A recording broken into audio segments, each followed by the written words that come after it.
Hello guys, welcome back. Neha Monu Pavika official, Radhe Radhe. तो आज आप लोग मेरा फेस देख के क्या क्या कमेंट करेंगे आई डोंट नो, पर मैं यहाँ पे एक बहुत ही बड़े टॉपिक पे बात करने के लिए आई हूँ, जो कि मैं अभी क्या बोलूँ कि जितने भी लोग अंधविश्वास में जी रहे हैं ना, वो प्लीज़ आप लोगों से हाथ जोड़ के रिक्वेस्ट है, प्लीज़ आप अंधविश्वास से बाहर आइएगा निकल के। आप इस दुनिया में जितने भी बाबा अंधविश्वासी लोग हैं, सिर्फ भगवान है आपका, उसके बाद आपके साथ कोई नहीं है। अगर आपको विश्वास करना है तो सिर्फ भगवान पे करिए। ये बाबा स्पेशली बागेश्वर धाम वाले बाबा, जो कि बहुत ही शायद इंडिया में सबसे ज़्यादा फेमस होंगे, शायद बागेश्वर वाले धाम वाले बाबा। तो आज मैं आपको उन्हीं के बारे में अपनी आप बीती सुनाने जा रही हूँ। शायद इस वीडियो को देख के बहुत सारे लोगों को बुरा लगेगा, मुझे उससे कोई फ़र्क नहीं पड़ता। जो रियलिटी है मैं वही बताऊंगी आप सबके लिए। मुझे नहीं पता मुझे ये वीडियो बनानी थी या नहीं। बहुत सारे लोग कमेंट करेंगे, बोलेंगे मुझे आपको ये ब्लॉग ऐसे नहीं बनाना था, नहीं डालनी थी वीडियो इस सिचुएशन में, ये सब अच्छा नहीं लगता। आई डोंट नो, मुझे कोई फ़र्क नहीं पड़ता। सिर्फ मैंने बागेश्वर धाम की सच्चाई को बयां करने की कोशिश की है। एक छोटी सी, मैं कोई इतनी बड़ी यूट्यूबर नहीं, मैं कहूँ कि मेरे लाखों मिलेनियम में मेरे फॉलोवर्स हैं, मेरे सब्सक्राइबर हैं, सब कुछ भी नहीं है। पर हाँ, कभी कभी पता नहीं होता कौन सी चीज़ कहाँ तक पहुँच जाए। पर मैं चाहती हूँ कि इस वीडियो को प्लीज़ आप इतना शेयर करें और लास्ट तक इस वीडियो को पूरा देखें, पूरी सच्चाई जानें बागेश्वर धाम के बारे में।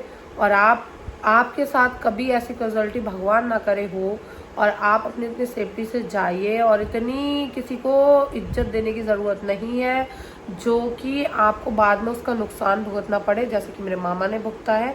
तो बस आप लोगों से यही है, तो प्लीज़ आप ये ब्लॉग पूरा ज़रूर देखिएगा, मेरी फीलिंग को आप समझिएगा। प्लीज़ ऐसा वो आप कमेंट करिएगा, मैं आपके कमेंट का जवाब ज़रूर दूंगी। तो मैं आपको बताने जा रही थी बागेश्वर धाम वाले बाबा के बारे में। जैसे कि मेरी मायके की फैमिली से मेरे मामा, दो भाई थे, एक बड़े मामा मेरे, एक छोटे मामा। मेरे छोटे मामा के साथ में इतनी सारी प्रॉब्लम कि शायद ही भगवान किसी के साथ में इतना बुरा ना करे जितना कि उनके साथ में किया। और मैं क्या बताऊँ आपको कि 2-2 साल के गैप से हमारे मामा की फैमिली में इतना बुरा। मेरे मामा के 2 बेटे थे, एक का नाम अंकित और एक का नाम अमन, 2 लोग। तो जैसा कि मैं आपको बता रही थी, मेरे मामा के 2 बेटे थे, अमन और अंकित। कुछ मैं मतलब जो मेरे मामा का बड़ा बेटा था, आई थिंक वो भी इतना, कहते हैं ना भगवान अच्छे लोगों को बहुत जल्दी अपने पास बुला लेता है। तो मेरे बड़े मामा का बेटा था, वो 2021 का आई थिंक हुआ ही था, कि उसके माइंड में पता नहीं क्या टेंशन, प्लस कोई टेंशन भी नहीं थी। मेरे मामा की फैमिली बहुत अच्छी चल रही थी, सब कुछ बहुत अच्छा चल रहा था। उसके बाद पता नहीं उसे रात को क्या हुआ। वो बोले बाबा कि मेरी मामी उस टाइम में बहुत पूजा करती थी। हमारे यहाँ पास में एक बुर्रा मंदिर है, जो कि हमारी मामी उनको बहुत मानती थी। भोले जी का मंदिर है, कहते हैं भोले जी में बहुत शक्ति होती है। पर उस टाइम में मामी मेरे हर सोमवार को जल चढ़ाने जाती थी भोले बाबा के मंदिर। और मेरे मामा का बेटा भी पढ़ रहा था, वो भी उजानी आता था पढ़ने गाँव से, मतलब हमारे उजानी के पास में ही हमारे गाँव है मामा जी का घर मेरे। तो वो वहाँ से आता था। रात में ऐसा क्या हुआ जो कि उसने रविवार की रात को फांसी लगा ली, और अपने हाथ पे ओम नमः शिवाय फांसी लगाने से पहले उसने लिखा। शायद भगवान था, अगर भगवान है तो शायद उस बच्चे को बचा लेता। और वो ये सब कुछ लिख रहा था, कोई ऐसा रीज़न नहीं था, मामा ने कुछ बोला नहीं था। पता नहीं उसकी पर्सनल टेंशन थी, क्या था, कुछ नहीं पता चला, कुछ नहीं समझ में आया।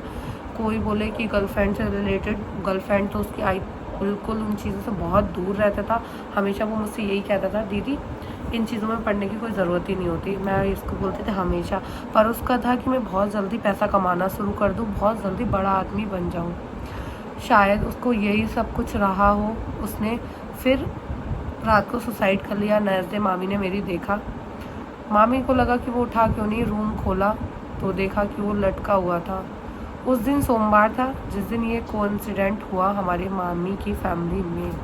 मामी ने उस दिन से भोले बाबा की पूजा करना बंद कर दी थी। उन्हें उन पे विश्वास बिल्कुल उठ गया था, क्योंकि वो एवरी मंडे डेली मॉर्निंग में वो बिना कुछ खाए पिए हमारे उझानी के नियर जो शिव मंदिर है बुर्रा भोले बाबा का, वहाँ जाती थी, वहाँ जल चढ़ाती थी, पूजा पाठ करती थी। उसके बाद आके घर पे, इवन मेरे घर पे भी आती थी। कभी कुछ नहीं खाती थी मंडे को कि अभी मेरा फास्ट है या मेरे को पूजा करने जाना है, मैं वहाँ जाके ही सब कुछ करूँगी, कुछ नहीं खाती। वो इतनी पूजा पाठ करने वाली, हमारी नानी की फैमिली शुरू से बहुत पूजा पाठ करने वाली थी।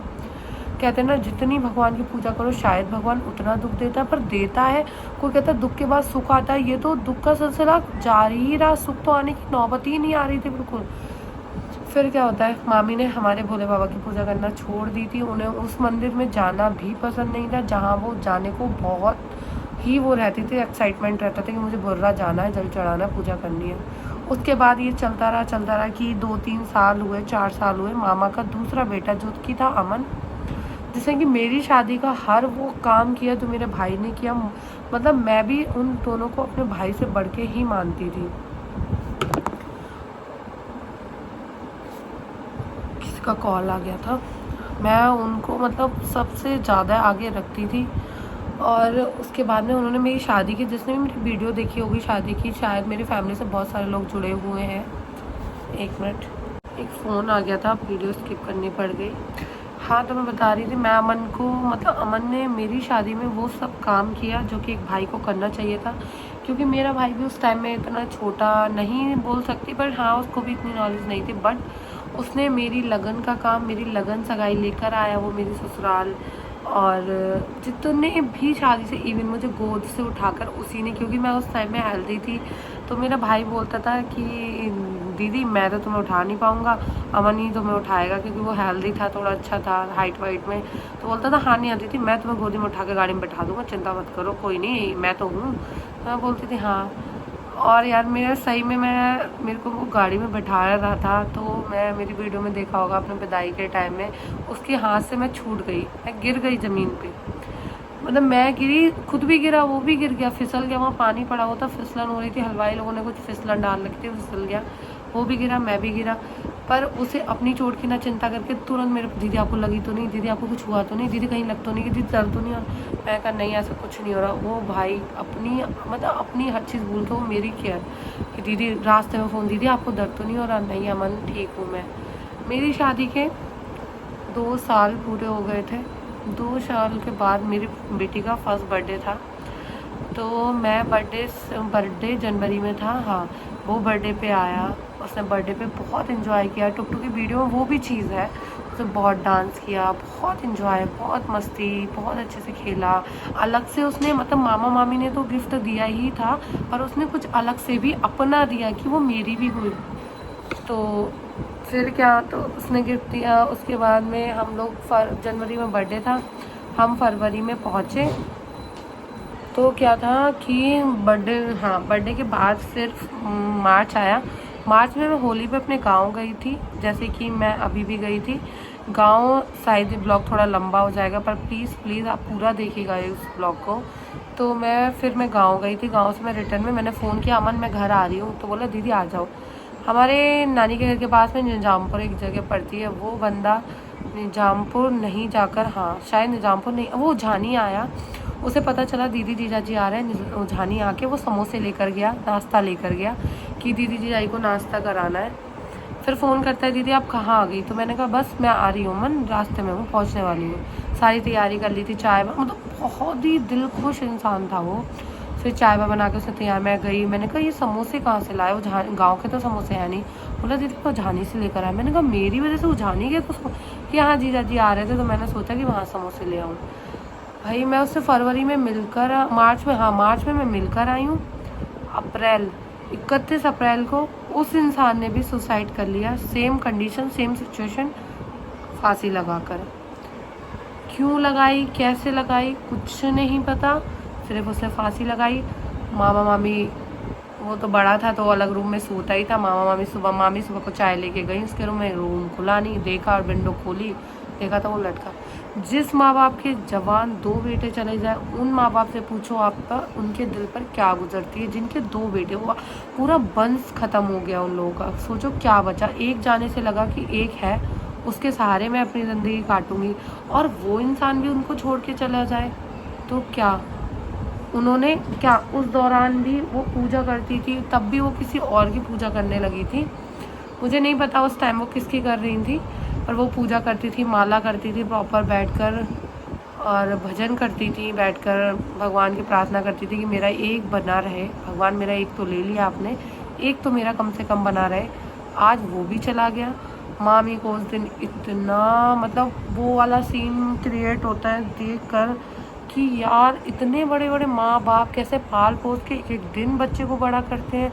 24, वो तो 22 साल के एज में ख़त्म हुआ था, और वो शायद वो 20 में और वो 22 में, 2 साल का बस वो था। वो भी ख़त्म हो गया। मामा मामी ने उसका भी गम बर्दाश्त किया। ज़िंदगी आगे बढ़ी धीरे धीरे। जब घर में कमाने वाले बच्चे होते हैं तो माँ बाप को चिंता नहीं होती है। 2 बेटे थे, एक चला गया, दूसरा कमाने लगा था, जॉब भी कर रहा था वो नोएडा में। और कहने को नोएडा में था, जब काल आया तो वो घर आया। घर में कोरोना का टाइम चल रहा था। उस पीरियड में मन में क्या चल रहा था क्या नहीं चल रहा था। कोरोना हुआ उसको और ठीक हो गया, कोरोना की जंग जीत गया। पर जो उसके विधाता ने उसके नसीब में लिखा था वो तो कोई नहीं ख़त्म कर सकता था। उसकी मौत कोरोना से नहीं ऐसे लिखी हुई थी। मामा मामी ने वो सब भी बर्दाश्त किया, दिल पे पत्थर रखा, आगे अपनी ज़िंदगी शुरू करी। एक बेटी की शादी हो चुकी थी, एक की रह गई थी। मामा मामी ने सोचा कि अब इस बेटी की शादी करना है, उसके लिए तो हमें भी जीना है। खाया भी, पिया भी, जीना भी शुरू करा। पर जो एक दिल में मामी मामा की जो थी कि मेरे जवान 2 बेटे चले गए, बेटी शादी करने के बाद मेरा कौन है, किसके सहारे ज़िंदगी जीना है, वो आस उनकी ख़त्म हो चुकी थी बिल्कुल। वो टूट तो अंदर से बहुत चुके थे, पर सामने बैठते थे तो सबके सामने हंस जाते थे। उन्हें लगता था कि 4 लोगों में बैठूंगा तो मेरा मन हल्का होगा, घर से बाहर रहूँगा तो अच्छे से रह लूँगा, शायद मेरे घर में कोई दिक्कत है। तो इस चक्कर में वो घर में खुशी नहीं रहते थे। फिर क्या होता है कि मामा मामी ने छोटी वाली बेटी की भी शादी करी। अभी मार्च अप्रैल मई में आई थिंक शादी हुई थी उसकी। उस पीरियड में जब वो अमन ख़त्म हो गया, उसके बाद से मामा हमारे टीवी देखना शुरू कर दिए थे। टीवी तो वैसे भी देखते थे, शौक तो उन्हें बहुत था। शौकीन तो वो इतने थे हर चीज़ की, शायद ही कोई होगा।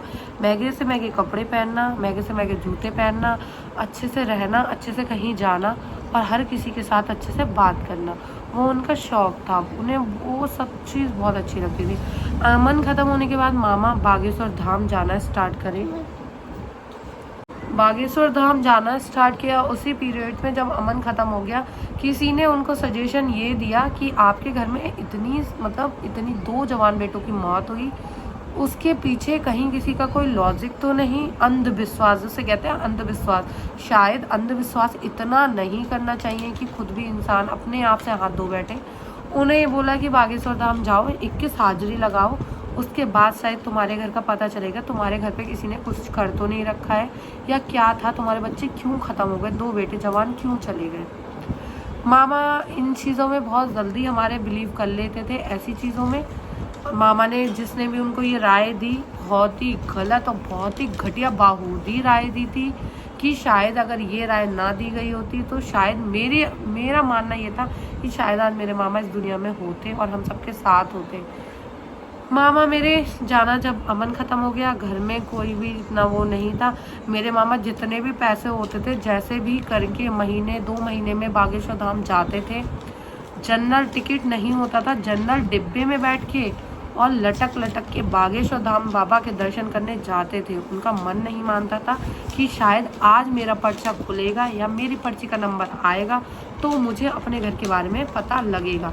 इसी आस से, इसी उम्मीद से वो हर महीने 2 महीने जाते रहे कंटिन्यू। उनकी तबीयत इतनी ख़राब होने लगी, उन्हें डायबिटीज़ हो गई, मतलब वो खुद की दवा नहीं लेते थे, खुद का ध्यान नहीं रखते थे, पर बागेश्वर धाम जाने के लिए पैसे हर महीने जोड़ते थे कि मुझे बाबा से मिलने जाना है, बाबा की अर्जी लगाना है और बाबा से अपने सवाल का जवाब लेना है। इस आस में उनको 2 साल हो गई थी। मेरे मामा के बेटे को 2 साल हो गई थी ख़त्म हुए। 2 साल से वो ऐसे ही जा रहे थे दर्शन के लिए कि आज मेरा नंबर आएगा। मेरी मम्मी मना करती थी कि मत जाओ, कुछ नहीं होता। कई लोगों ने समझाया कि ऐसे सब बाबा बता दे तो सबका भविष्य सबको पता चल जाएगा, तो सबका मरने की तिथि सबको पता चल जाएगी, तो ऐसे सब कुछ हो जाएगा। ठीक है, मैं बाबा के बारे में नहीं बोल रही, ठीक है बाबा है, ठीक है बाबा ने जिसका भला किया ठीक है, पर जिस पे बीतती है वही जानता है कि कौन बाबा कौन नहीं। तो वो जाने लगे, हर ऐसे ही जाते जाते उनको पूरे 2 साल हो गए। और अभी इस मामा ने बेटी की शादी करने के बाद से मामा गए नहीं। मामा एक एक महीने बागेश्वर धाम रहते थे जाके, वहाँ रूम मिलता था, रूम लेते थे, वहीं जो उनका आश्रम है वहाँ पे रूम में रहते थे, वहीं खाना पीना जो भी होता था, प्रसाद बनता था वहाँ, वो सब खाते थे, रहते थे। जब मामा का बेटा ख़त्म हो गया, 1 महीने के लिए मामा चले गए थे बागेश्वर धाम। हम लोग बोलते थे मामा आप इतनी दूर चले गए हो, कोई बात होगी तो हम कैसे आ पाएंगे आपसे मिलने।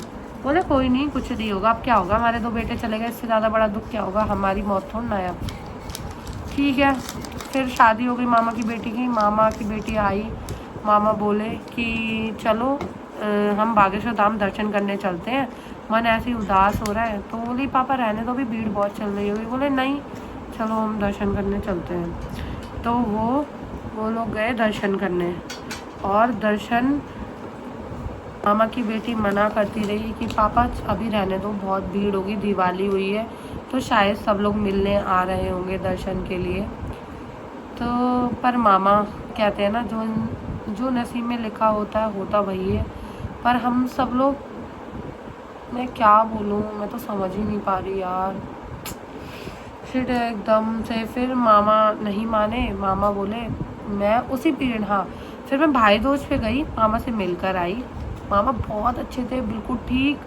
और मेरी मम्मी भाई दूज पे और रक्षाबंधन पे ऐसा होता है कि हम सारी बहनें जब पहुंच जाते हैं, मम्मी बिज़ी हो जाती है हम सब में, वो नहीं जा पाती। 2 मामा है मेरे, एक बदायूं रहते, एक गाँव रहते थे, तो वो नहीं हो पाती थी। तो फिर भी मम्मी गुस्सा होके लड़ के हम लोगों को कि तुम लोग अपने भाइयों के बाद में हमें क्यों नहीं भेजते हो।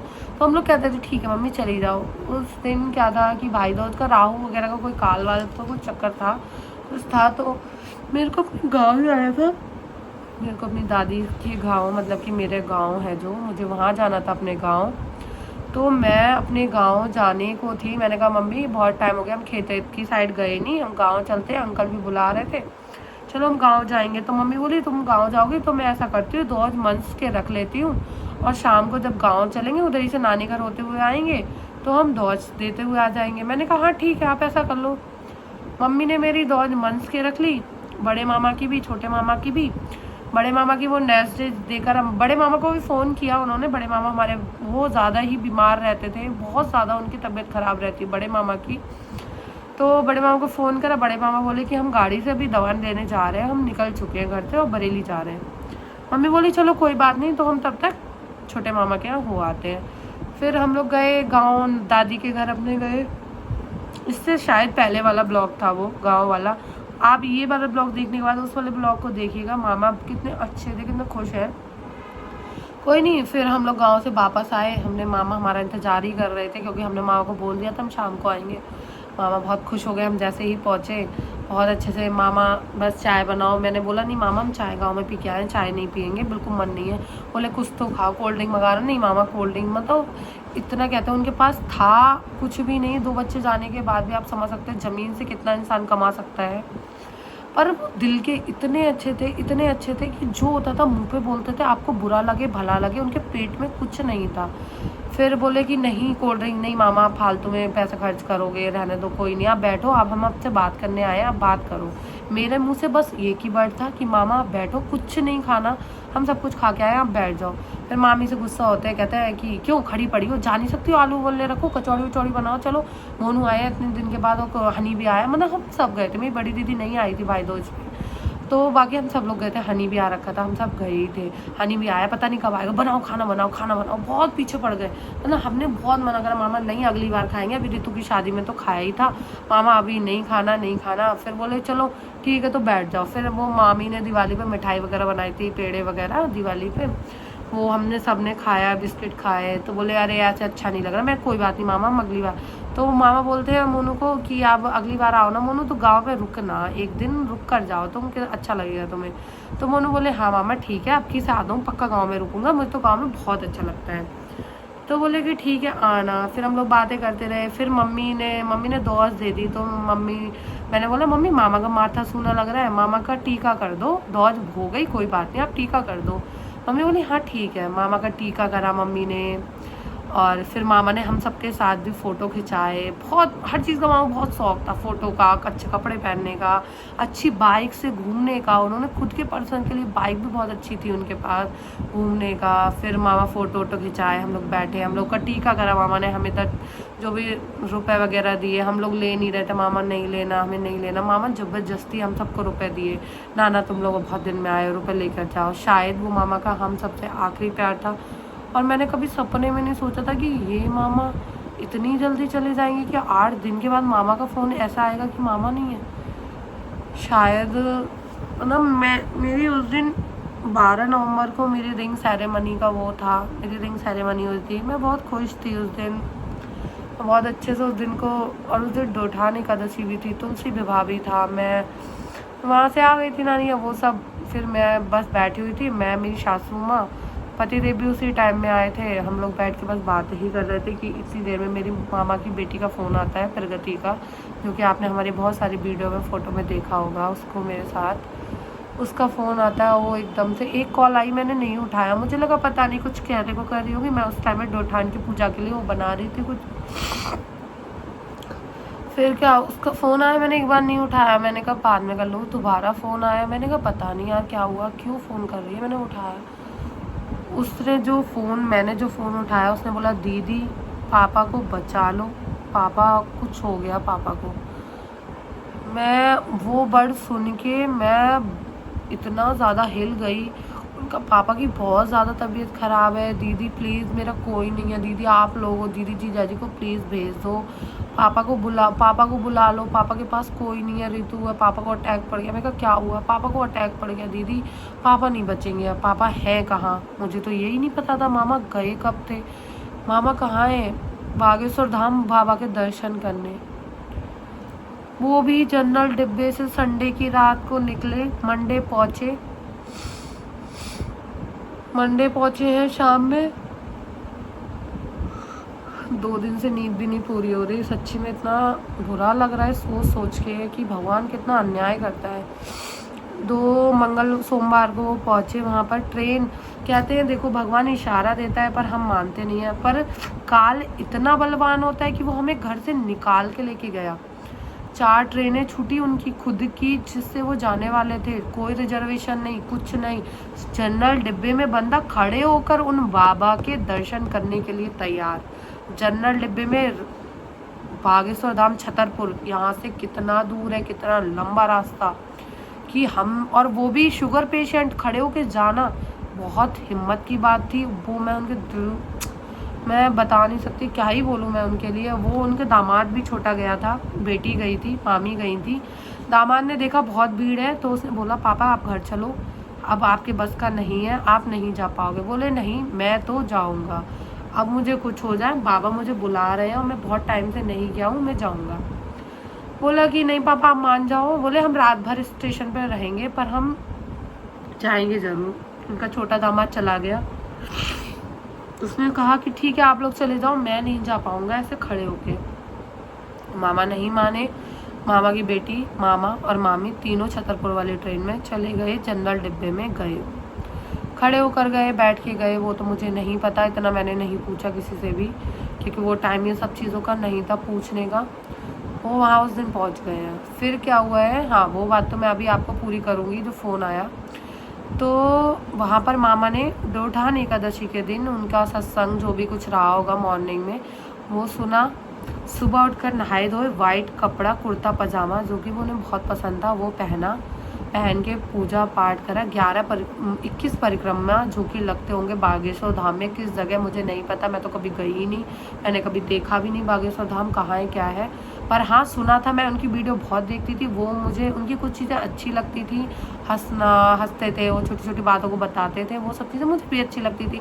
मैं भी नॉर्मली बैठ जाती थी, ऐसे कुछ चल रहा होता था देखने, किसी की अर्जी लगी है कुछ भी, तो वो सब मैं देखती थी, मुझे ठीक लगा। पर मामा ने वहाँ 21 परिक्रमा लगाई। 21 परिक्रमा लगाने के बाद 21 परिक्रमा लगाने के बाद मामा ने प्रसाद चढ़ाया। मामी और मामी की बेटी वो भीड़ की वजह से थोड़ा पीछे रह गई। मामा थोड़ा सा घबरा गए। मामा को ऐसा लगा कि अरे वो दोनों कहाँ रह गई और हमने परिक्रमा लगा भी लिया और वो हमें दिख भी नहीं रही है। फिर क्या होता है, तो मामा को जब नहीं दिखे तो मामा थोड़ा होपलेस हो गए। शायद उनकी डायबिटीज़ बढ़ी या जो भी उनका बीपी बढ़ा, पता नहीं क्या हुआ।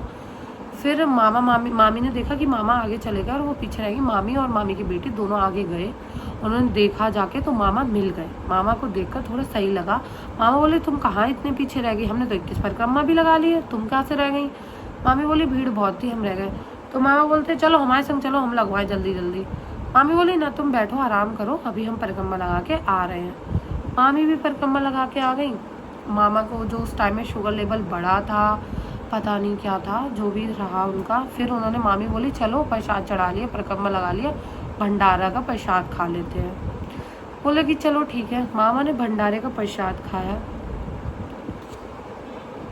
मामा ने वो भंडारे का प्रसाद खाया। उसके बाद फिर मामा, हाँ भीड़ तो बहुत थी क्योंकि वहाँ सत्संग वगैरह जो भी चल रहा था वहाँ पे तो भीड़ थी। उसके बाद मामा को अचानक से बॉडी में एकदम से पसीने आने लगे, बहुत ज़्यादा पसीने, पूरी बॉडी उनके पसीने पसीने में होने लगी। मामी को लगा कि शायद शुगर लेवल बढ़ रहा है, तो मामा के पसीने आ रहे हैं। मामी ने जल्दी से शुगर की टैबलेट दी, मामा को पानी दिया, मामा को टैबलेट खाई मामा ने। तो मामा एकदम से मामी ने मामी का ऐसे हाथ पकड़ा, बोला कि तुम ठीक हो। मामा बोलते हैं कि हाँ मैं ठीक हूँ। धीरे धीरे मामा की कंडीशन डाउन होती जा रही थी। मामा को एकदम से वहीं एक अटैक पड़ा। मामा को सांस लेने में बहुत दिक्कत होने लगी। तो मामा को देखकर एकदम हॉपलेस हो गई, घबरा गई कि क्या हो रहा है ये। मामा को वहीं लिटाया और जल्दी से किसी ने बोला इनको अटैक की शिकायत हो रही है। मामा का सीना दबाना शुरू करा और सांस देना मुंह से शुरू करी जल्दी जल्दी, जिससे कि इनको सांस। मामा उस टाइम पे भगवान की कृपा से ठीक हो गए कुछ मिनट के लिए। मामा बोले कि मुझे रूम पर ले चलो, मेरी तबीयत ख़राब हो रही है, मुझे वहाँ ले चलो, यहाँ से ले चलो। तो मामी ले जाने लगी। फिर मामा को फिर दूसरा अटैक उस टाइम में पड़ा। फिर मामी ने मामा का हाथ पकड़ा। मामा ने मामी का हाथ नहीं छोड़ा। और मेरे मामा मामी से इतना प्यार करते थे, शायद ही कोई किसी से करता होगा। हर टाइम हर जगह मामी के साथ जाना, मामी के साथ, मामी को अकेला एक मिनट को नहीं छोड़ना, एक सेकंड को नहीं छोड़ना। मामी को बहुत, जब से मामी के दोनों बेटे ख़त्म हुए तब से तो और ज़्यादा ही। तो मामी ने यहाँ से हाथ पकड़ के बोले नाना ठीक हो। फिर बोले यहीं लिटा दो, बाबा मुझे देखने आएंगे, शायद मैं ठीक हो जाऊँगा। उनका ये लफ्ज़ था, ये आखिरी वर्ड थे कि बाबा मुझे देखने आएंगे, वो परेशान मत हो, बाबा देखने आएंगे, मैं सही हो जाऊँगा। मामी की लड़की अकेली थी, लड़की क्या करती, मजबूर लड़की बेचारी, वो भी इतनी समझदार नहीं थी। उसने वहाँ पे जितने लोग थे, जितने भगत, जितना उसको दिखा, सबके पैर पड़ना, सबसे पैर छूना, मेरे पापा को बचा लो, कोई मेरे पापा को बचा लो, मेरे पापा की बहुत तबीयत ख़राब हो रही है। और अनजान शहर में लेकर जाए भी तो जाए कहाँ, हॉस्पिटल के लिए एम्बुलेंस नहीं, कोई फैसिलिटी नहीं वहाँ पर। सारे लोग तमाशा देखने वाले थे वहाँ पर, मदद करने वाला एक ही दो इंसान जो कि मदद के लिए आया वहाँ पर।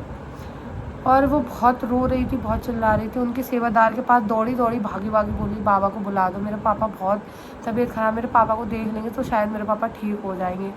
किसी सेवादार ने नहीं सुनी। क्या उन बाबा का इतना फ़र्ज नहीं बनता था? आपके पंडाल में किसी की मौत और मौत की ज़िंदगी कोई लड़ रहा है तो आपका 2 कदम उस कमरे से बाहर निकल के जाने का? कैसे बाबा हो आप? यही बाबा हो आप? ऐसे ही अपने भक्तों की रक्षा करते हो?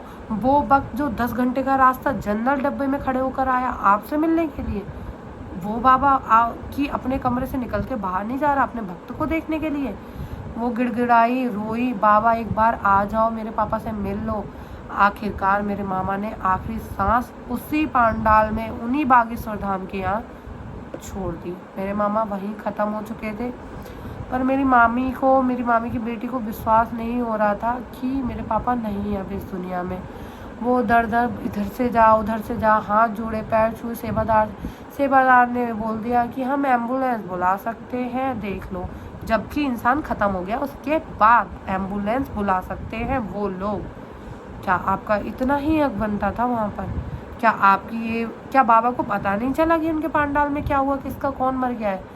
ऐसा तो हुआ नहीं होगा। जब भगदड़ मची, जब लोग आपस में देखा मामा को, जब गिर पड़ा, कोई चीख रहा है, चिल्ला रहा है, लोग आपस में आए, जमावड़ा जुमा वहाँ पर, वो सब चीज़ देखा जा रहा था, तो क्या बाबा को ये नहीं पता चला? कैमरे तो हर जगह लगे होते हैं, हर पंडाल में कैमरे की फैसिलिटी हो गई थी जब से ये भोले बाबा का हुआ था। तो क्या बागेश्वर धाम में कोई कैमरा नहीं था? क्या बाबा कैमरा नहीं देख रहे थे? कोई बाबा का खास तो बंदा था ना, वो तो ये चीज़ देख रहा होगा ना, वही जाके बोल देता।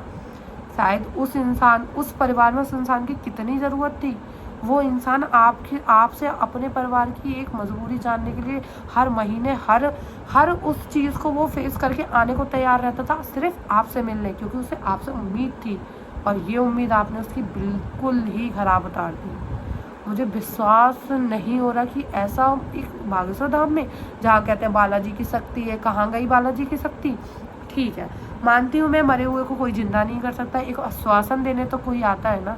एक बाबा अपने कमरे से निकल के आश्वासन तो दे सकता था ना, बोल तो सकता था बेटा इनमें कुछ नहीं है, सांत्वना सबसे बड़ी सांत्वना होती है, यही तो होता है, ये तो आप कर सकते थे।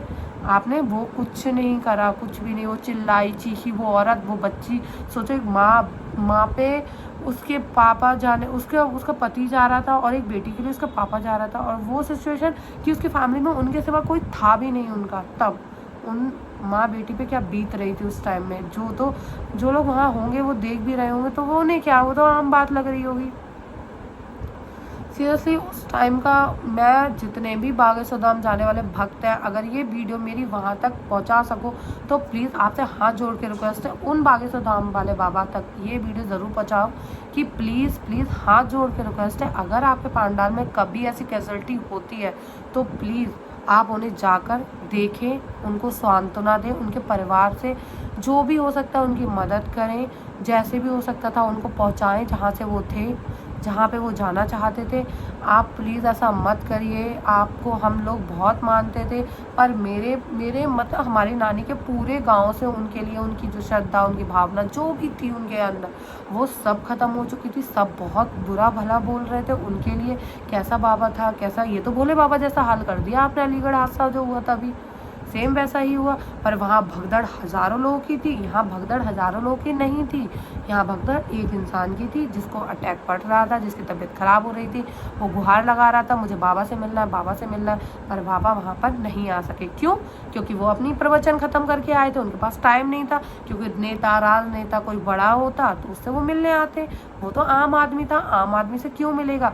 पर हम आम आदमी की वजह से ही आज आप वहाँ तक पहुँचे हैं। ये हम आम आदमी होते हैं आपको इतना बड़ा दिखाने के लिए। अगर हम लोग ना हो ना तो आप इतने बड़े सिंहासनों पे ना बैठ जाओ, लोग आपको पूजे नहीं जितना कि पूछते हैं लोग। ये नेता राजनेता तो बाद में आते हैं आपकी चापलूसी करने, ये क्यों आते हैं? अपने से काम निकलवाने, टिकट लेने, कोई कुछ करने, कोई कुछ करने। आम आदमी बस सिर्फ ये जानने आ रहा था मेरे घर में ऐसा क्या हुआ और आगे मेरे साथ क्या हो सकता है, बस। वो भी आप नहीं कर सके। छोड़ो, वो इंसान ज़िंदगी मौत से लड़ रहा था, तब तो आप जाते, एक बार उसे दर्शन तो देते। वो इस आस में ही चला गया कि बाबा आएंगे देखने, बाबा देखने आएंगे मुझे। उनका लास्ट वर्ड यही था कि बाबा, मामी से बोलते हैं तुम चिंता मत करो, बाबा मुझे देखने आएंगे और मैं ठीक हो जाऊँगा। मामा ने वहीं वो अपना दम तोड़ दिया, कोई नहीं आया।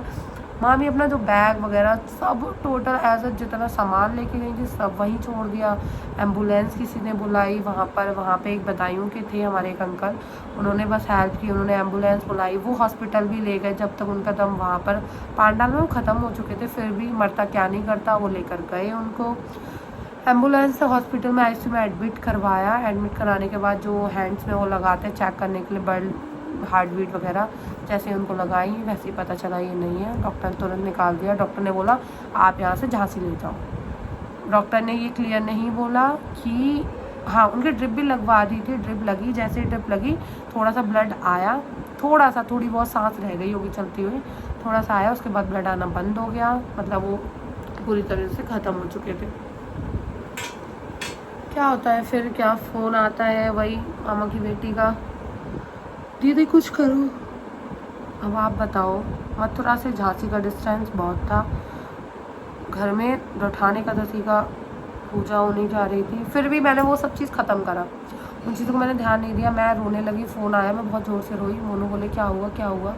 मैंने कहा मामा की बहुत तबीयत ख़राब है और मामा को झांसी लेकर आ रहे हैं। कहाँ थे मामा का? बागेश्वर धाम में अटैक पड़ गया।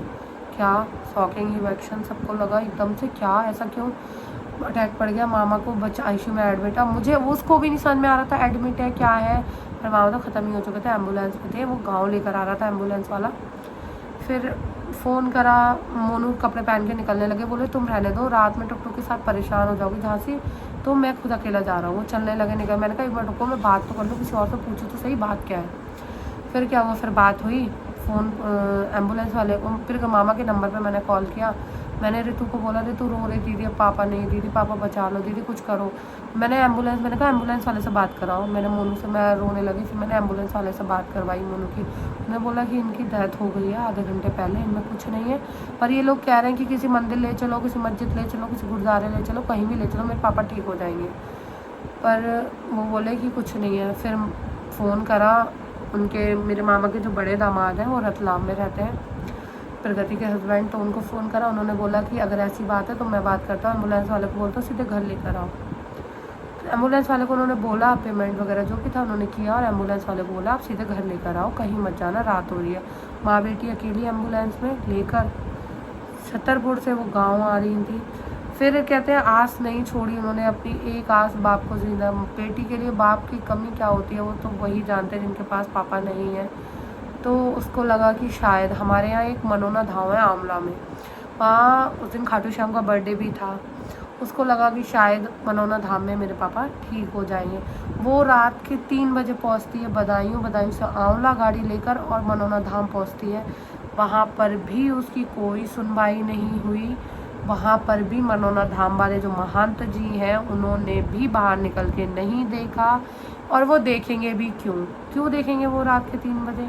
उन्हें कोई लालच तो होगा नहीं भाई, वो क्यों देखेंगे? वो उनका पूरा दिन था, पूरे दिन का बिजी शेड्यूल रहा होगा, वो नहीं आए। वो वहाँ पे भी रोई, दुकानदारों से बोला कोई बुला दो, मेरे पापा को देख लेंगे, नहीं आए। आखिरकार वो माँ बेटी अपनी सारी कंडीशन छोड़ छाड़ के वो सीधे मामा को गाँव लेकर आई।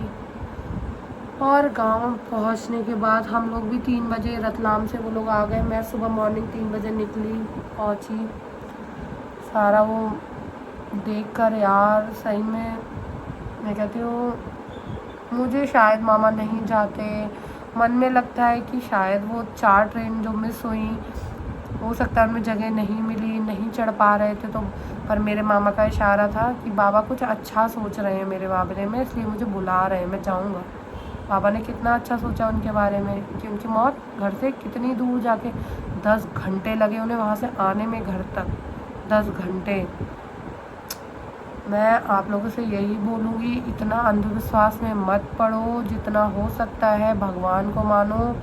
भगवान की पूरी, बाबा, ये साधु महात्मा संत कुछ हद तक ठीक है, पर इतना भी अंधविश्वास में मत घुस जाओ कि सिर्फ आपको उनकी सिवा आपकी दुनिया ही ना दिखे कि आपकी दुनिया है क्या। शायद मामा इतने वो नहीं हुए थे ना, इतना जाने का उनमें वो होता है कि नहीं जाना है जाना। उन्होंने अपनी जिद्द पकड़ ली कि शायद मैं जाऊंगा। पर मैं आप लोगों से यही बोलती हूँ कि बाबा ये सब फालतू की चीज़ें, कोई बाबा नहीं। अगर बाबा होते तो वो बहुत कुछ कर सकते, मरे हुए को ज़िंदा, अगर वो ये सब करते तो शायद मरे हुए को ज़िंदा भी कर सकते, पर ऐसा कुछ नहीं होता। सिर्फ भगवान है, आप भगवान में आस्था रखो, भगवान की पूजा करो, उनके सिवा आपका कोई नहीं है। बस यही था। मामी का पूरा घर ख़त्म हो चुका एक तरीके से। मामी मेरी फिर से अकेली रह गई। मामा ने बस उनका 20 सफ़र में साथ छोड़ दिया। कैसे रहेंगी, कैसे क्या करेंगी, कुछ नहीं पता। जो मामा मामी को 1 मिनट नहीं छोड़ते थे, वो मामा हमेशा के लिए छोड़ के चले गए मेरी मामी को।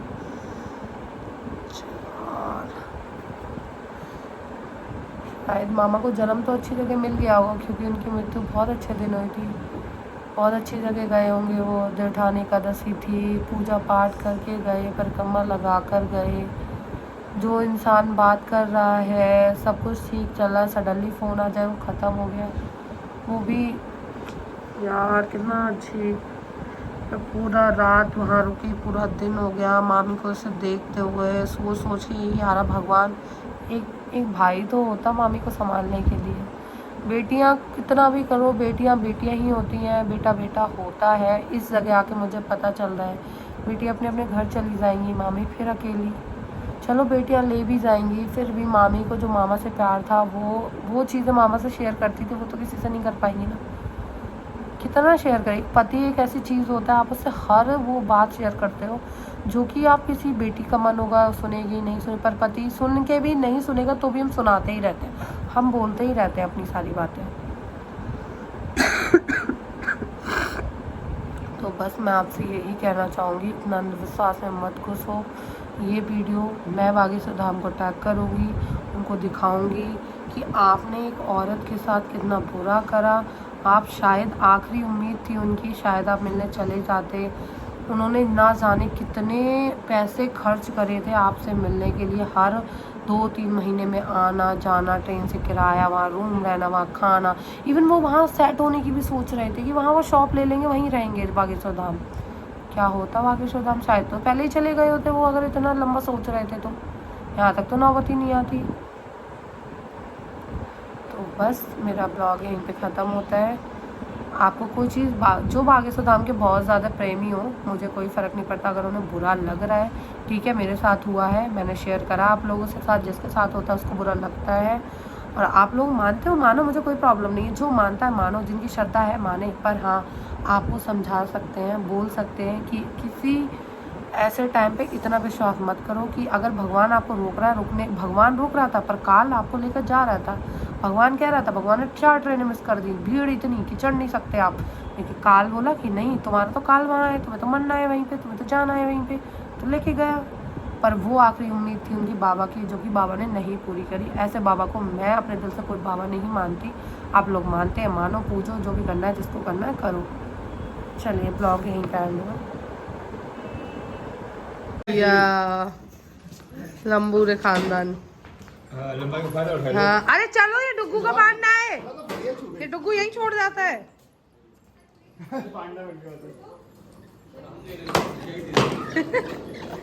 यहीं से ले लो, है बीच मत लो।